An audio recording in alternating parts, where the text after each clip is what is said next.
pues nuevamente a todos ustedes. Quiero ser congruente con las coordenadas geográficas. Buenos días, buenas tardes, buenas noches.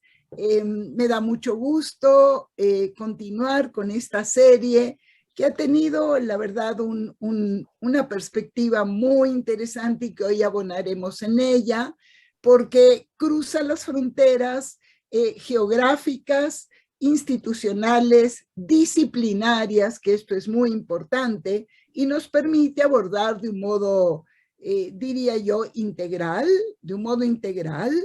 teniendo una perspectiva global, pero anclada en cada uno de los contextos regionales, nacionales. Y el día de hoy, con la presencia de Michelle German, corroboramos tanto el cruce disciplinario como esta ampliación de coordenadas geográficas. Michelle combina en su formación tanto la historia en su primer grado en la Universidad Federal de Río de Janeiro, la maestría en sociología y antropología en nuestra común alma mater, también la Universidad Hebrea, y su doctorado en historia social también nuevamente en Brasil. Me parece que este cruce disciplinario es fundamental. Ha sido y es investigador en diferentes instancias y centros, tanto en la Universidad de Ben Gurión. Hoy también es un investigador asociado del Centro Vidal Sassoon, que dirige nuestra querida colega Manuela Consoni, que es de estudios del antisemitismo en la Universidad Hebrea de Jerusalén, es también y ha sido coordinador tanto de centros de interdisciplinarios de estudios judíos como el Centro Interdisciplinario de Estudios Social en la Universidad de Río de Janeiro. Y también ha sido investigador invitado en el Centro de Estudios de Judaísmo de la Universidad de Sao Paulo. Su producción investigativa es amplia, es sistemática, es seria. Tiene trabajos que yo invito, como en el caso de todos nuestros ponentes, a que ustedes, los interesados, consulten, y que cruza realmente diferentes perspectivas, en la cual siento que aún el diálogo entre él y yo se exige. Tiene que ver con una reflexión sobre el estatuto epistemológico de los estudios judaicos, tiene que ver con el sionismo tal como se desarrolló, tiene que ver también fundamentalmente con el tema de inclusión y exclusión en las comunidades, el tema de conversos y desconversos que apropiadamente ha llamado. Hay análisis de productos culturales, como puede ser una película, pasando por eventos trágicos que han acompañado a la región del Medio Oriente. Entonces, todo esto creo y obviamente en la convergencia en el tema del antisemitismo. Hoy Michelle va a tratar este tema desde la perspectiva de las derechas radicales en Brasil. Yo llamo la atención que en nuestra última sesión, donde estuvieron tanto Michelle Bieviorca como Sergio de la Pérgola, veíamos, y esto en conexión casi diría desde nuestra primera sesión y pasando, que inauguré y pasando por las otras de nuestros colegas, Luis Roniger también, hemos visto el amplio espectro ideológico, político, que se despliega alrededor del antisemitismo y también los debates y polémicas en torno a cuál es el alcance de esta categorización. Dicho esto, Michelle, más que bienvenido a esta sesión, tú nos presentarás tu trabajo y luego, en función de lo que el rigor del tiempo nos plantee, podremos combinar tanto preguntas como comentarios que yo misma quisiera llevar a cabo contigo. So, welcome, Baruch haba. Muchas gracias por las palabras, muchas gracias por la invitación. Gracias a Martín y a Dafne y Judith, es un gusto estar acá con ustedes, con vos y continuar nuestro diálogo, que me parece que estamos en una situación que debemos sí estar en contacto más y más. Yo pido perdón porque voy a hablar en un idioma muy específico que es el portuñol. Me parece que es la mejor manera que tengamos acá de hablar unos con los otros. Y si tienen algún problema, por favor, avíseme que paro e intento explicar o qué quería decir en mi portuñol perfecto. Bueno, voy a pedir a Dafne que vamos a iniciar ahora con un video muy rápido sobre un tema sobre el cual quiero hablar después. Por favor. É em português, pero... São as reservas indígenas no Brasil, né? Onde tem uma reserva indígena, tem uma riqueza embaixo dela. Temos que mudar isso daí. Mas nós não temos, hoje em dia, mais autonomia para mudar isso daí. Entregou-se tanto nossa nação que chegamos a esse ponto. Mas dá para mudar o nosso país. Isso aqui é só reserva indígena. Está faltando quilombolas, é outra brincadeira.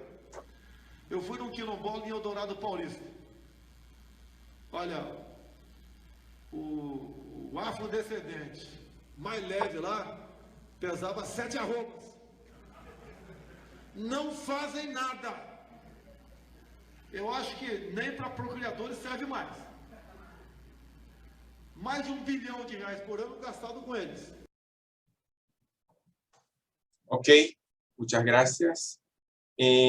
La frase que parece importante acá, con eso voy a iniciar para después que hablemos, es el afrodescendente más leve que tenía allí pesaba 3 arrobas, que es una medida para animales.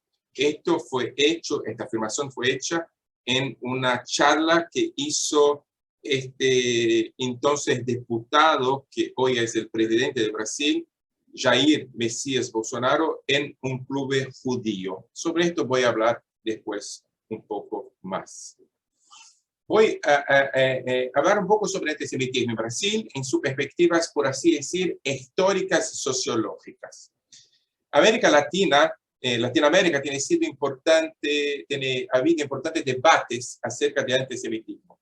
Estados con sus diversas formaciones tienen sido en sus gramáticas políticas específicas dinámicas acerca de la inclusión y la exclusión del judío en la narrativa de la construcción nacional.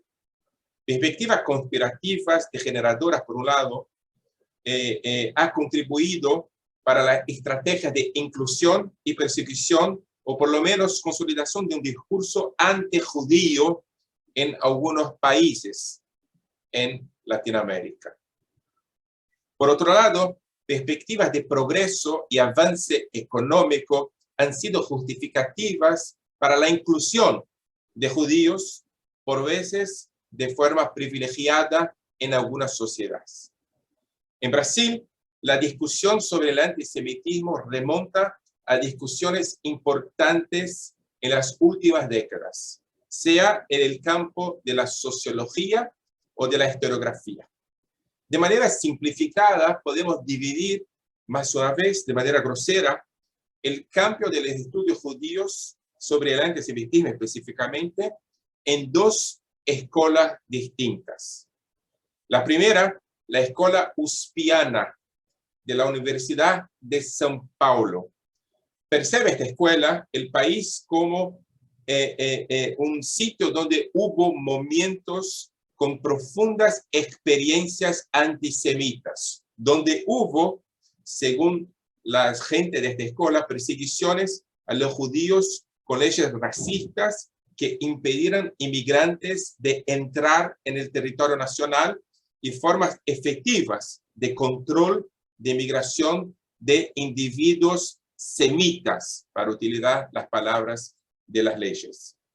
Como ejemplo, hay el trabajo de la profesora María Luisa Tucci Carneiro, que analiza los documentos secretos que tenían impedido en la época de la Shoah la entrada de miles de judíos justamente por la simpatía de sectores del gobierno Getúlio con la agenda del fascismo y del nazismo europeo.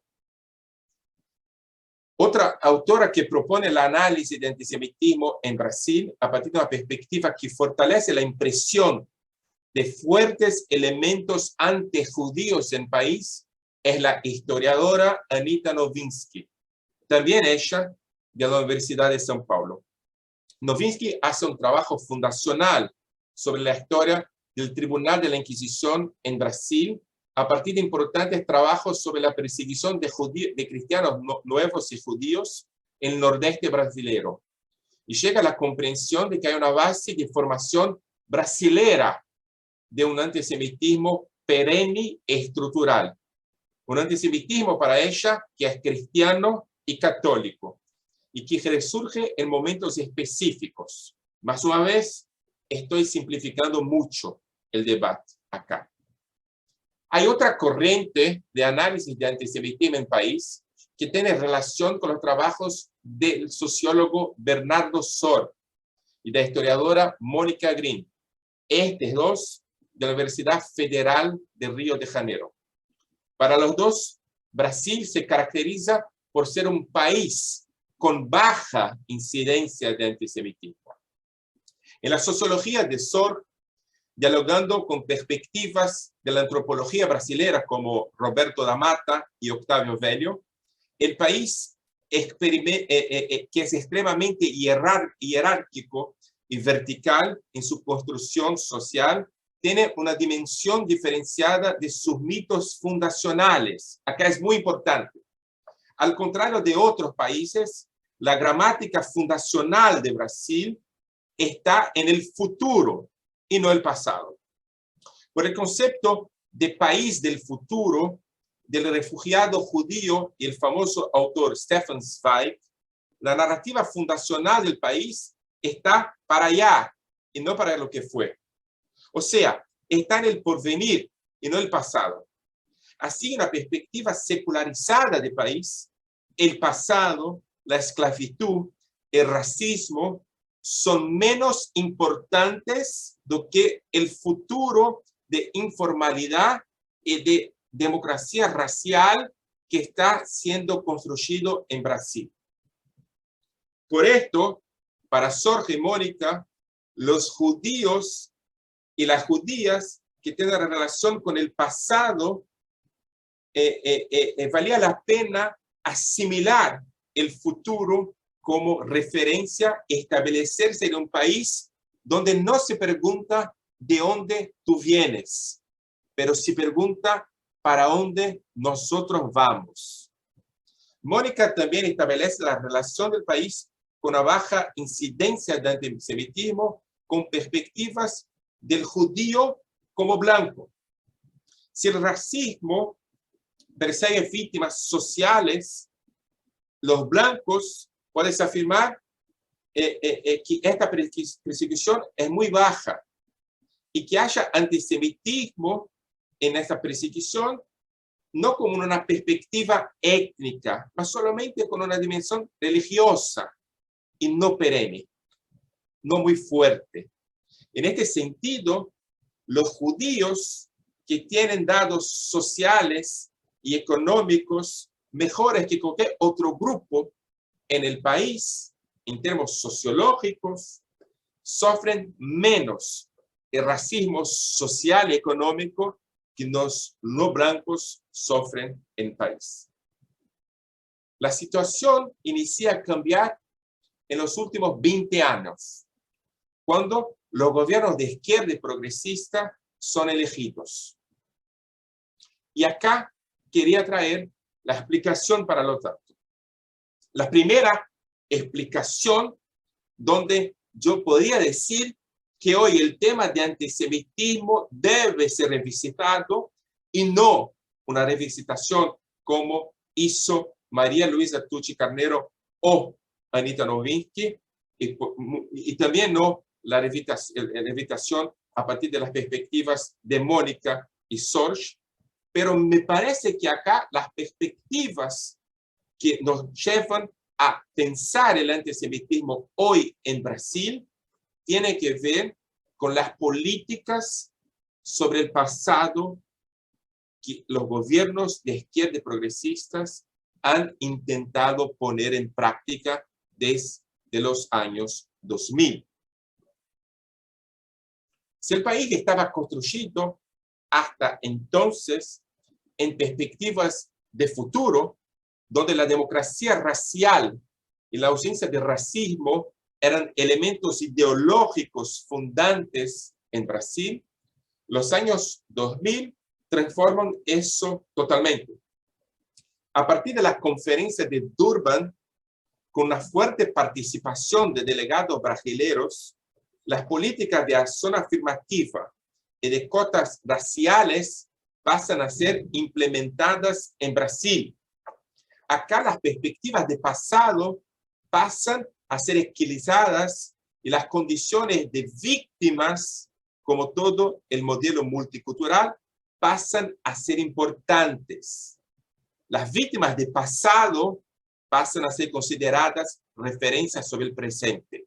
Y la victimización, la categoría de víctima, pasa a ser una categoría disputada sobre el pasado de Brasil. Los afrodescendentes en Brasil pasan a ocupar un espacio de víctimas que demandan por acciones compensatorias.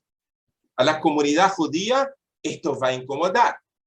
Va a incomodar en dos elementos fundamentales. El tema de la victimización es muy conocido por los judíos. Ellos comprenden la victimización a partir de la experiencia de la Shoah como una victimización universal y poderosa. En el escenario nacional, las reivindicaciones de últimas víctimas, de víctimas ultimativas, competían a partir de los afrodescendentes que se veían como víctimas de la esclavitud, con las reivindicaciones fuertes de las víctimas totales, que eran los judíos por la cuestión del genocidio de los años 30 en Europa.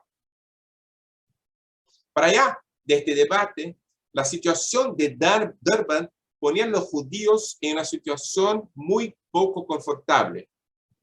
Si los afrodescendientes implementaban una política de resarcimiento por los crímenes de pasado en el país del futuro, la actuación de Israel y de los Estados Unidos en la conferencia era justamente una situación vista por los afro-brasileños como algo complicado. Durban fue efectivamente transformadora para los movimientos afro-brasileños. Para los judíos, no. Al contrario, la conferencia funcionaba como una especie de mito fundacional de un nuevo tipo de antisemitismo. Los afro-brasileños veían la actuación de Israel como una actuación de blancos europeos, mientras que los judíos veían Durban con la consolidación de un antisemitismo progresista en el debate público brasileño. Bueno, tome como ese como un recurso de reflexión que hoy hacemos yo y Misha Klein sobre el judío imaginario en la nueva derecha brasileña, justo en los años de graves crisis políticas en Brasil, me refiero a 2016 hasta hoy. Justo acá, una fantasía de filosemitismo con banderas de Israel, símbolos de los judíos y un fuerte discurso sionista puede apuntar para nuevas formas de antisemitismo. Un antisemitismo filosemita, pro-Israel, y que aparece en una sociedad racializada post-Durban y post la implementación de las acciones afirmativas. Me parece que este es nuestro gran desafío hoy. Estudiar formas de antisemitismo aparentemente simpáticas, este antisemitismo y sus formas, a Israel, a los judíos, y que se construye a través de un proceso bastante específico de conversión y conversión, sobre el cual intentaré hablar en breve. Banderas de Israel, símbolos judíos y narrativas sionistas no son necesariamente señales que indican la presencia de judíos en actos de la extrema derecha brasileña. Diferente de esto, en eventos religiosos, manifestaciones políticas y ambientes virtuales conservadores, estos símbolos tremullan y presentan sin una presencia decisiva de judíos.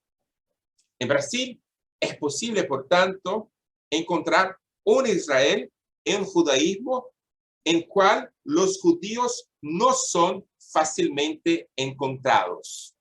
Así, a una fuerte gramática israelense, judaica, sionista, que surge sin la presencia de judíos.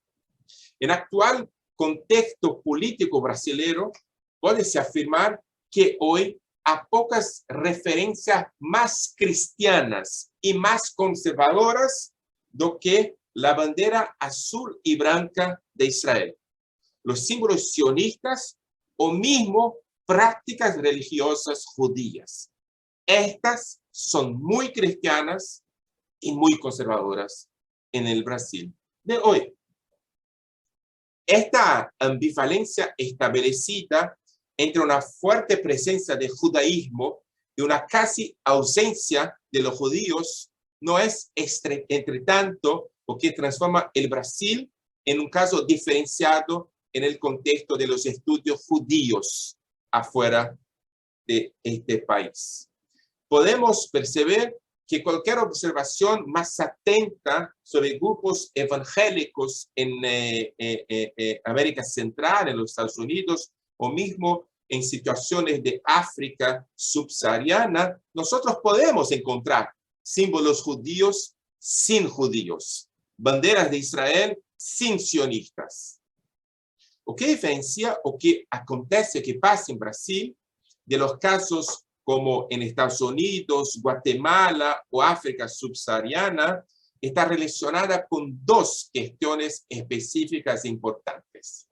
En primer, cabe notar que acá en Brasil hay sí una presencia judía relevante en comparación con otros sitios de afuera de Brasil en términos de población judía en los actos de la nueva derecha. O sea, si los actos no precisan de los judíos, pueden ser actos pro-Israel sin judíos, nos parece que los judíos precisan de los actos. Están cada vez más en ciudades donde hay judíos, São Paulo y Río, por ejemplo, presentes en los actos y en las conexiones con la derecha brasileña. En segundo, se puede percibir que grande parte de los judíos brasileños compactúa y acepta la resignificación de los símbolos judíos sionistas e israelíes. No impide, no perturba a los judíos que estos símbolos estén en manos de no judíos conservadores. En Brasil se nota que parte considerable de los judíos acaba por adoptar en un interesante proceso de contramán identitaria perspectivas judías de los grupos de la derecha no judía. Es posible percibir aún que tales perspectivas están para allá de prácticas religiosas o espirituales. En la mayor parte de las veces, la relación de la derecha, de los conservadores, con perspectivas judías y símbolos israelíes, están vinculadas con aspectos políticos, ideológicos y no religiosos. En este contexto, defiendo que estamos siendo testigos de un complejo proceso de conversión política, étnica y religiosa, donde hay un deslocamiento de aquello que llamábamos tradicionalmente comunidad judía. Si hasta hoy la origen étnica y la práctica religiosa aglutinaba individuos y familias. A partir de ahora, parte de los judíos brasileños establecen nuevas relaciones de vínculos y fidelidad, no más con otros judíos que compartían la origen étnica, pero desde otras definiciones políticas, ideológicas. Mi hipótesis acá es que este complejo proceso de conversión y deconversión, tanto de los judíos como de no judíos, que se deslocan para una nueva comunidad simbólicamente judía, cristiana y sionista, donde las referencias no son más étnicas y culturales, pero son encuadradas en perspectivas políticas e ideológicas. Por esto, mi hipótesis es que hay un cambio radical, no solamente en la conexión de individuos con individuos, pero en la definición de quién está adentro de la comunidad y quién está afuera de la comunidad. En esta perspectiva, las dimensiones de fronteras, de límites, son ideológicos y políticos y no más culturales y étnicos. En este contexto, el Brasil nos parece un fenómeno muy singular en comparación con otros sitios donde se desarrollan fenómenos próximos, pero no iguales. Al situar las referencias centrales para la militancia del conservadorismo en Brasil, el judaísmo pasa a ocupar un espacio muy grande en la agenda de los grupos de esta nueva derecha. En este contexto surge en el país una nueva categoría que desafía el local, el lugar de los judíos no judíos, tracidos, por ejemplo, con una definición muy específica de los judíos en la modernidad, Isaac Deutscher, el autor Isaac Deutscher, que hizo en el siglo pasado. Activistas de una nueva derecha brasilera pasan a imaginar a ser parte de una nueva comunidad de valores, donde el judaísmo es uno de los elementos para el activismo. Nótese, estamos hablando de otro judaísmo, una especie de judaísmo imaginario, no más vinculado a las supuestas orígenes familiares, pero basado alternativamente en valores morales y en referencias políticas y ideológicas. En ese sentido, podemos decir que hay el aparecimiento de una categoría anti-deutscheriana en conexión con Isaac Deutscher. No más estamos hablando de judíos, no judíos, los judíos modernos que están adentro y fuera, pero estamos hablando de no judíos, judíos, donde el esfuerzo es producir vínculos de identificación con el judaísmo a partir de definiciones que son, más una vez, ideológicas y políticas. La bandera azul y blanca con la estrella de David, por ejemplo, en la gramática conservadora, pasa a traducir estos valores, los valores de una nueva derecha en Brasil, y no más los valores de sionismo y de Israel. En este contexto, la Israel moderna, como cualquier otro Estado-nación, es percibida con desconfianza por la derecha radical.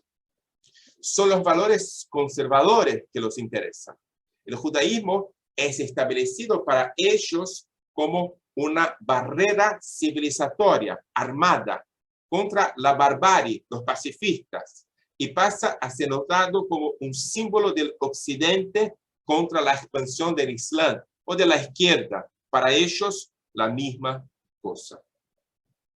Así, tenemos más el antiguo reino de Israel, el reino de Salomón, do que propiamente el Estado de Israel moderno. O sea, tenemos una moral civilizatoria judía cristiana que está reemplazando una cultura política más compleja.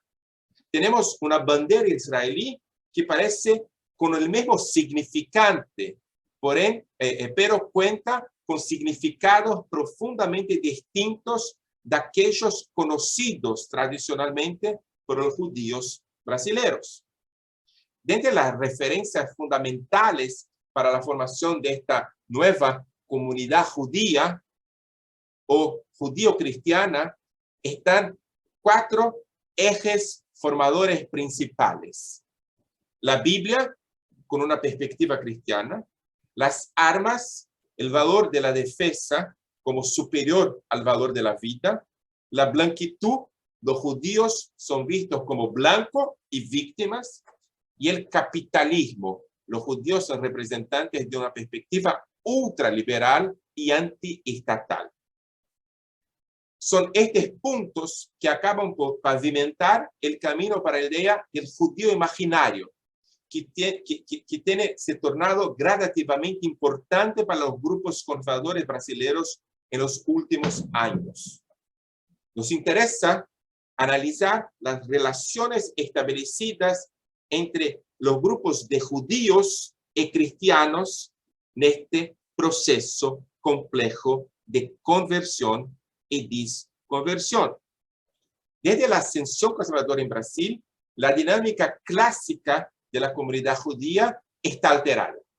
Activistas conservadores cristianos y judíos pasan a defender, por ejemplo, que judíos progresistas de la izquierda no compartían de los valores del judaísmo verdadero. Así, el no judío acaba por formar una nueva identidad donde las referencias ideológicas y políticas, mientras herramientas típicas para la manutención de la identidad judía moderna, pasan a ser desconsideradas y superadas. Este nuevo proceso de identificación hace con que Israel y el judaísmo ocupen un lugar central en la política brasileña.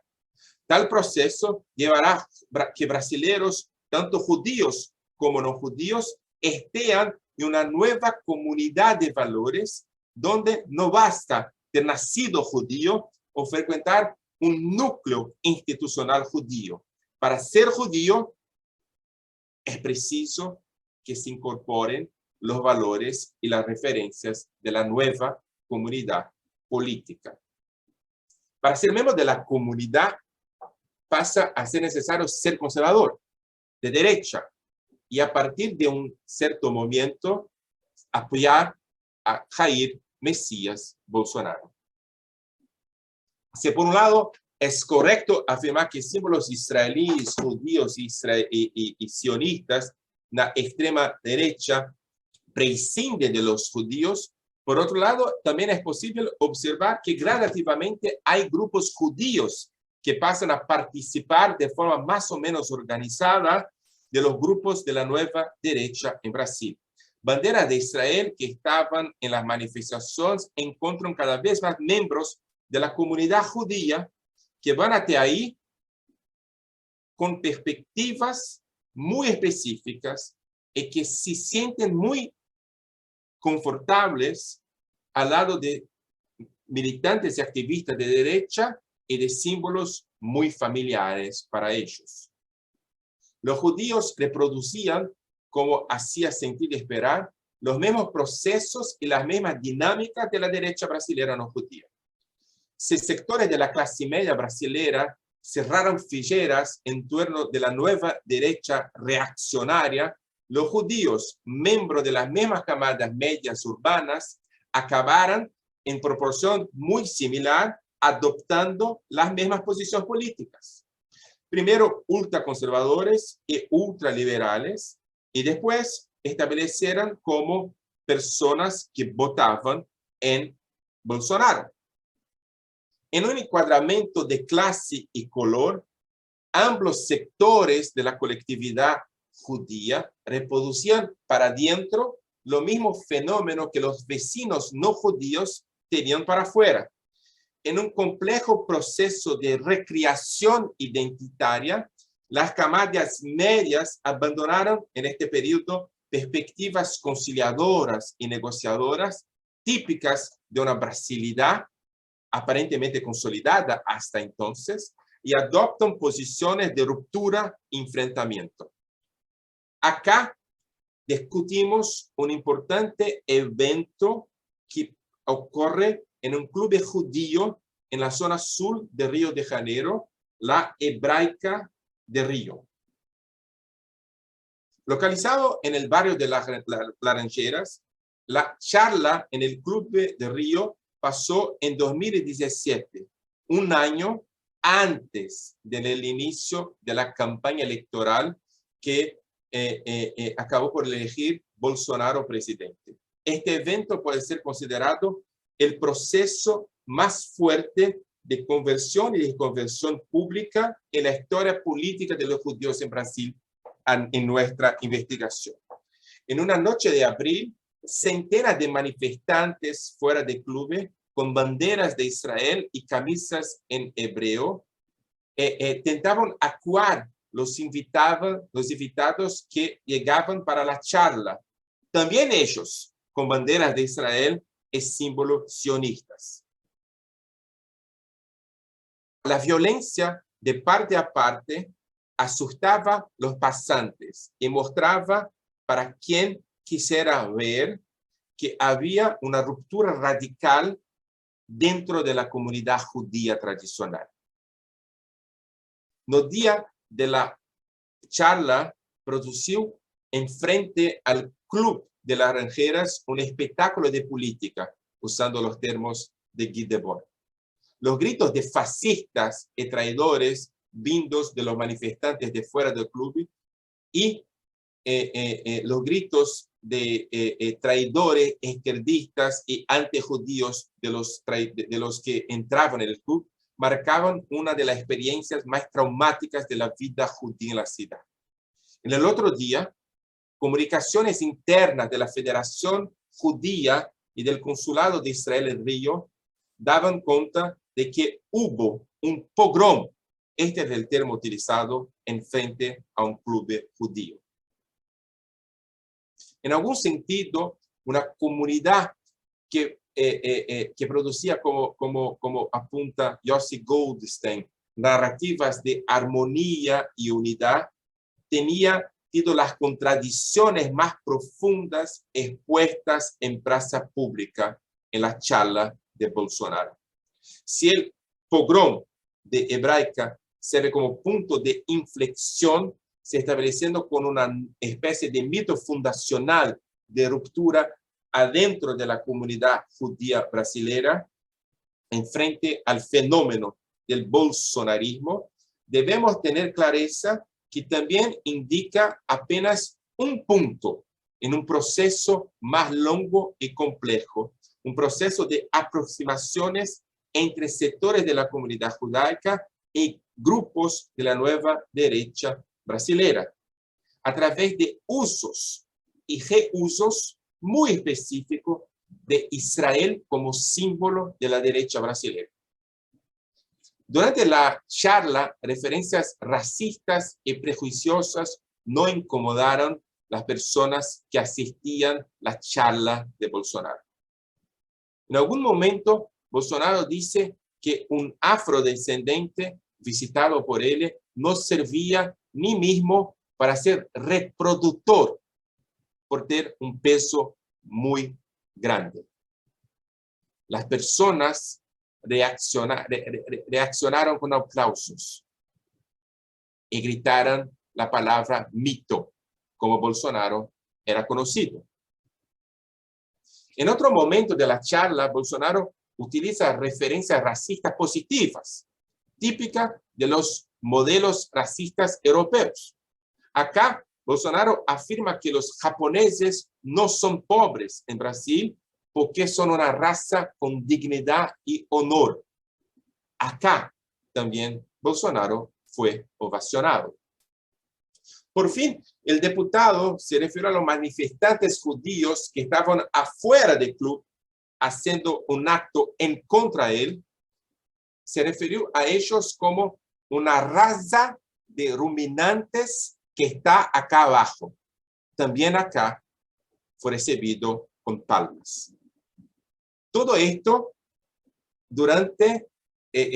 todo esto fue hecho en frente a una bandera de Israel. El candidato, pues, eligió judíos buenos y judíos malos. En su campaña, Bolsonaro utiliza slogans de nazismo, abraza socias de Hitler, adopta una estética claramente nazista y hace esto todo sin ser incomodado. Al final, ¿cómo acusar de nazista a alguien que había abrazado los judíos y vinculado su imagen a la bandera de Israel y a la comunidad judía? Por fin, el desafío es restablecer el debate sobre antisemitismo en Brasil post-ascensión de la extrema derecha de Bolsonaro. Acá, de acuerdo con los desarrollos, no caben más perspectivas clásicas, donde los judíos son todos víctimas de un discurso de odio y de un antisemitismo o de un antijudaísmo. Es preciso entender que el tema de judíos de Israel fue elevado al centro del debate político sin que necesariamente fuese hecho solamente con términos negativos. En el Brasil post-Durban, desaba delante de los ojos una perspectiva de democracia racial. Bolsonaro usaba referencias de conspiracionismo antisemita, transformando sectores de los grupos judíos en enemigos y otros en fuertes aliados. Para allá de Sorg o María Luisa Tucci Carneiro, el debate sobre el antisemitismo en Brasil pasa de un continente de gramática antisemita con conteúdos distintos y desafiantes. Acá, los judíos de Israel fueron secuestrados para el centro del debate público brasileño. Acciones afirmativas, políticas de exclusión y un discurso de igualdad racial y denuncia de racismo eran desafiados por una nueva derecha radical, de extrema y pro-Israel. Extrema derecha esta que se veía como anticomunista, anti-gay, antipetista, antiuniversalista, judía cristiana, filosemita y contra los falsos judíos que estaban en contra de Bolsonaro. El proceso de conversión y de conversión política e ideológica creaba nuevas condiciones de comprensión del fenómeno del antisemitismo. Es preciso rediscutir los contornos de análisis de antisemitismo en Brasil, donde el tema no es más un tema sobre historia judía, pero es un tema sobre la política contemporánea brasileña, un tema que cada vez más es complejo y desafiador. Muchas gracias a todos ustedes.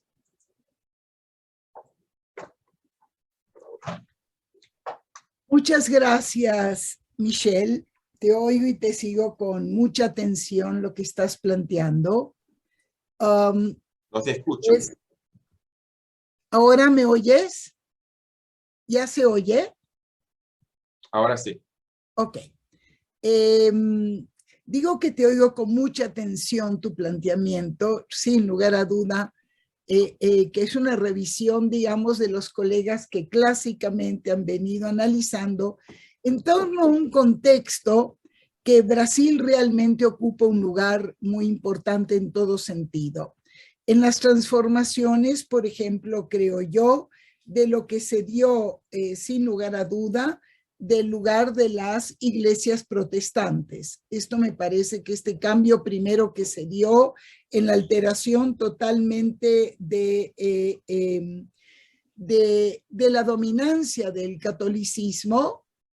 Yo te espero, aquí estás, perdón, no te vi, y se ha convertido, digamos, han construido algo que han logrado llamar, digamos, una cultura pública, ¿correcto? Estoy pensando en Jumbel y sus trabajos sobre lo que se ha dado en Brasil, correcto. Esto es que tiene que ver con un entorno. Yo quiero preguntarte qué relación guardaría este proceso con este otro contexto. Tal vez no aclaré, siguiendo esto que dices de una transformación del escenario político brasileño y que en parte también ha acompañado otras formas de populismo político en América Latina, ¿correcto? Me refiero básicamente con el hecho de que hay una falta de satisfacción de la ciudadanía, ¿correcto? En general, con los actores gubernamentales, con las instituciones públicas, una incertidumbre en torno a quiénes son los actores políticos tradicionales. Esto lo puedes ver en muchos de los elementos que estás planteando, una redefinición de fronteras, un minimalismo político casi orientado fundamentalmente de una tradicional movimiento de las demandas, digamos, sociales, políticas, hacia espacios religiosos, hasta donde podría incorporarse esta visión y esta perspectiva del judaísmo, ¿correcto? Una privatización tal vez, ¿no? Y lo que a mí me preocupa plantearte es el hecho de que este tipo de regímenes populistas, ¿correcto?, en el contexto de religiones seculares, donde ellos aparecen tanto como líderes políticos como líderes o redentores religiosos, ¿correcto?, lo tenemos esparcido también en el continente. Sin lugar a duda, el caso de Brasil que planteas es singular. Entonces, me interesa oírte más en esta línea. Simultáneamente, debo reconocer que hay una pregunta de nuestro público que se ha planteado, o correcto, o no, lo que quiero decir es que tal vez acabo mi idea, ¿no? El lugar y el ejercicio y la presencia evangélica en el espacio público político es algo que lo tienes también en Nicaragua, lo tienes en México realmente, y conectado también con los nexos del presidente y su partido. Lo tienes, o sea, la inclinación, por ejemplo, me refiero de López Obrador, correcto, con la coordinadora de la Iglesia y la sociedad evangélica. Lo tienes también Uribe, Morales, Bolsonaro. O sea, hay aquí un fenómeno donde la comunidad judía, el judaísmo se ve atrapado. Tal vez finalizo antes de plantear la pregunta, que creo que es un ejemplo de la intersección entre lo local, lo regional y lo global, y que me parece muy bien atender estos niveles porque se está dando como en las diferentes esferas, y esto tiene un impacto sobre la condición judía, sobre la vida judía y sobre la percepción misma de la comunidad y sus fronteras. Esto era un comentario a tu estimulante planteamiento analítico. Me gustaría oírte, ¿cómo lo ves en esta relación? O sea, es como una politización de lo religioso y una religiosidad de lo político. Exacto. Esto es uno. Y lo otro es que hay una pregunta que no quiero dejar de plantear porque tenemos pocos minutos. Es una pregunta que viene del público y está en inglés, lo traduzco para el público, que ¿qué impacto tiene este concepto tuyo del judío imaginario? Por cierto, muy interesante en tu referencia a Deutscher y distante de Finkielkraut con este concepto de judío imaginario. Esta comunidad, digamos, imaginada judía, ¿qué impacto tiene en las relaciones entre Brasil y el mundo árabe? Específicamente considerando también detrás de los acuerdos de Abraham. Esta es la pregunta que hacen. Lo previo era mi observación y bueno, te regreso la palabra porque es tu sesión. Muchas gracias por los desafiantes planteos que hacen y que haces vos, Judith. en primero, inició por el final de tu planteamiento, o sea, la definición de Imaginary Jew, de judío imaginario, como una perspectiva más deutscheriana do que de Finkelstein. No sé, me parece que sí y que no. Me parece que sí en la perspectiva de solución política, pero la percepción de judío imaginario que hace Finkelstein cuando trabaja con la definición de un ser confortablemente establecido por la gramática del sufrimiento del posguerra, me parece que acá es importante. Estoy de acuerdo. Y hay una definición muy importante acá. Vuelvo a sus planteamientos iniciales sobre la cuestión de político y del religioso en perspectivas gramaticalmente distintas. Hay acá un punto donde no se fala mucho, o nosotros no hablamos mucho sobre este punto, que es el punto de Durban Conference, de la conferencia de Durban, que es una conferencia muy fuertemente sentida en las perspectivas internacionales, institucionales del judaísmo. Y no sé si tan sentida en la perspectiva local. O sea, nosotros tenemos efectos locales muy fuertes que son distintos en Latinoamérica de los efectos, por ejemplo, en los Estados Unidos y en Israel. Y me parece que una de las definiciones más importantes acá es la definición de la política sobre el pasado. Y tú me apuntas acá, Judith, definiciones muy específicas sobre el norte de Latinoamérica. Bolivia, Colombia, México, no el sur de Latinoamérica, Argentina, Uruguay. Porque las definiciones de una perspectiva sobre el pasado están mal formuladas acá y menos allá. Y el Brasil, que está en el medio del camino, por así decir, tiene una definición sobre su pasado muy mal establecida. O sea, el país del futuro es un país que silencia el pasado de una forma radical. Es el país de la democracia racial que mata más afrodescendientes que cualquier otro país del mundo. Es el país donde no hay racismo, pero no se ve actores negros en la televisión. O sea, la definición de país del futuro, que es una definición muy confortable para los judíos, es una definición escandalosa en Brasil. Porque no hay futuro para las poblaciones que no son blancas en Brasil.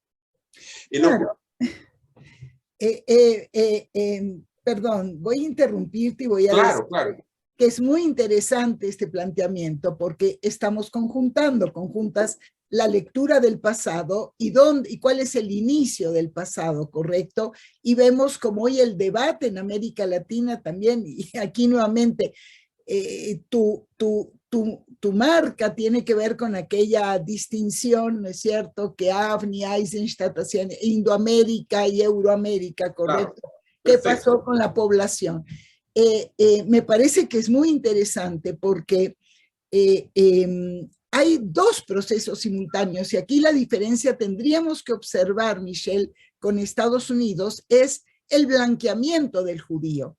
O sea, fíjate, en Estados Unidos no quiero irme abruptamente, pero este concepto nuevo donde latinos y latinoamericanos y judíos latinoamericanos hemos devenido Jews of color, tiene que ver con un propio proceso de blanquear al judío, ¿no es cierto?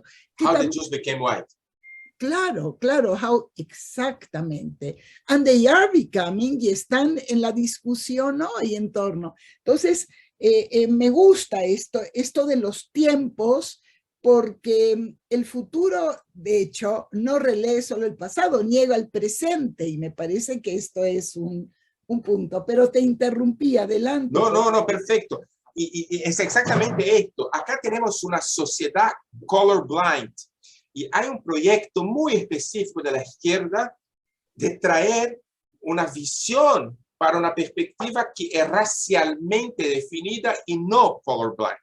Y por otro lado, hay otro proyecto de la extrema derecha que pone la cuestión, una cuestión muy específica, que es: nosotros no podemos apostar en divisiones.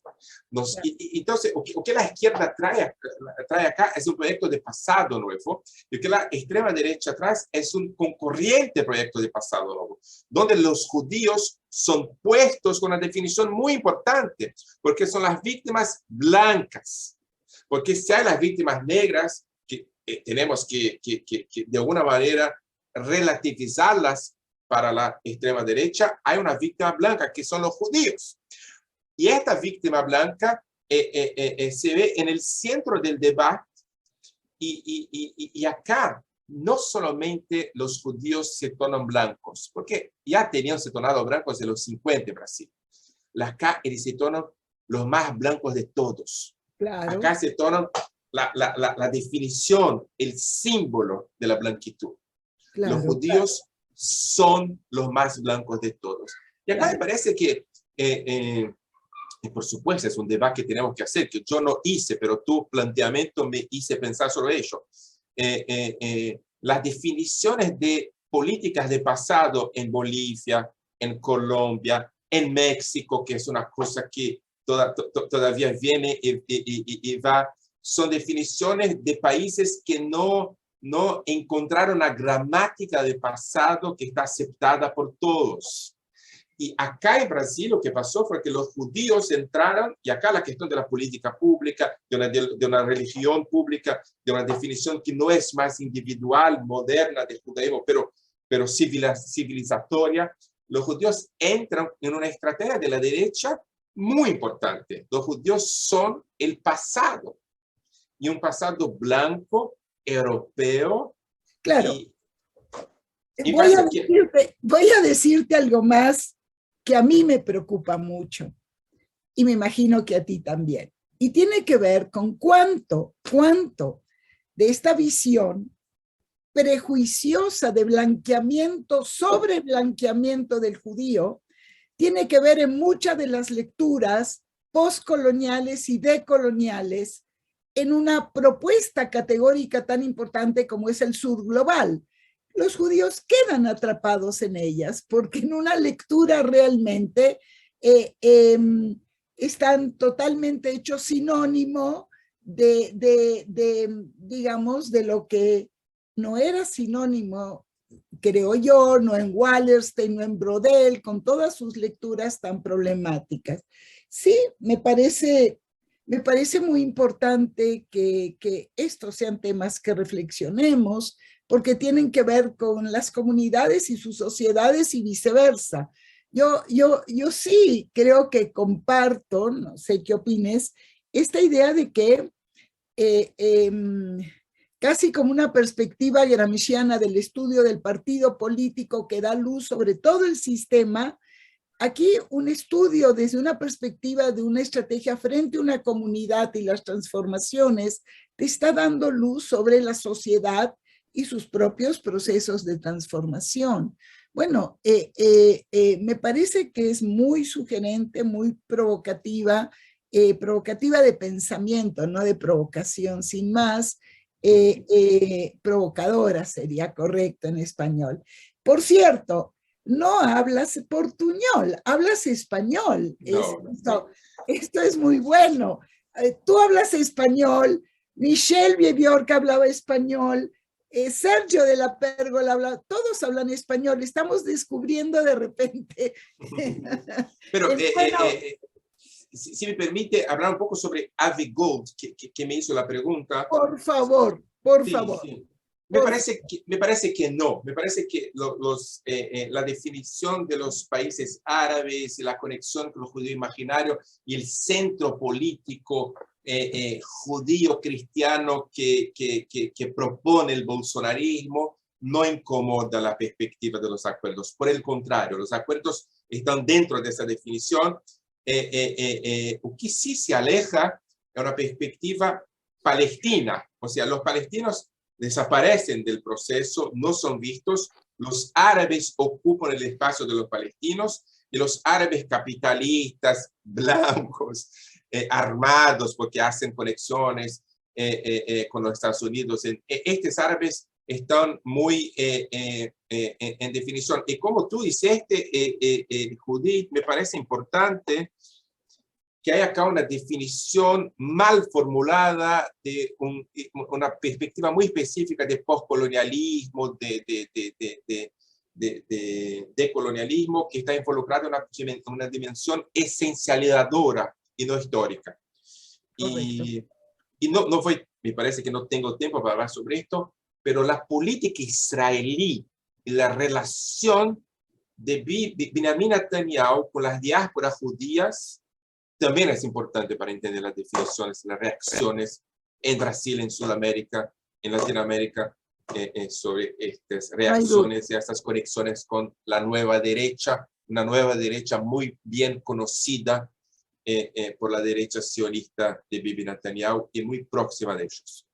No hay duda, Michelle, tal vez acercándonos al fin y agradeciéndote tu presencia, debo decirte que México tuvo un episodio de este tipo y fue el episodio cuando Trump refirió a la construcción del muro con México y dijo, y si tienen alguna duda, por favor, pregúntenle a Netanyahu.